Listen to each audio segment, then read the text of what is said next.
झूला झूले सातो बहिनी हो बांधे निमिया के गाछ में। झूला झूले सातो बहिनी हो बांधे निमिया के गाछ में। मालिन अइले हो खूबे सजैले हो, मालिन अइले हो खूबे सजैले हो, बाटे भैरो भैया साथ में। झूला झूले सातो बहिनी हो बांधे निमिया के गाछ में।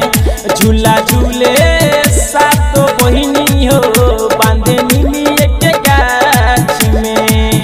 मालिन अइले हो खूबे सजैले हो, मालिन अइले हो खूबे सजैले हो, बाटे भैरो भैया साथ में। झूला झूले सातो बहिनी हो बांधे निमिया के गाछ में। डीजे मनीष रक्सौल।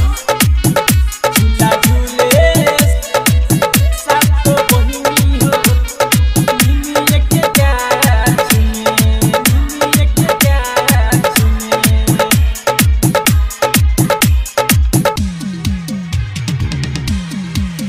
लाल लाल चटकार ओढ़ली चुनरिया हो, चुनरिया हो।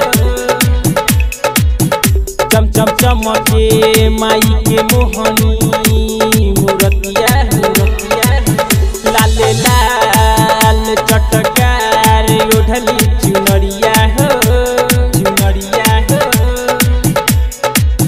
चम चम चमके माई के मोहनी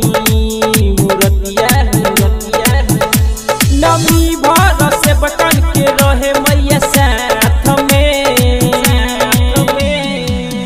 झूला झूले सातो बहिनी हो देखो निमिया के गाछ में। झूला झूले सातो बहिनी हो बांधे निमिया के गाछ में। डीजे मनीष रक्सौल। झूला झूले सातो बहिनी हो निमिया के गाछ में, निमिया के गाछ में।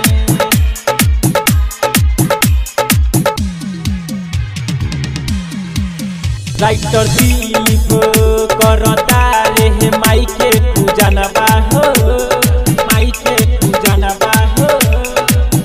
झूमी झूमी गावत बारे सतेंद्र भजनबा हो, भजनबा हो। राइटर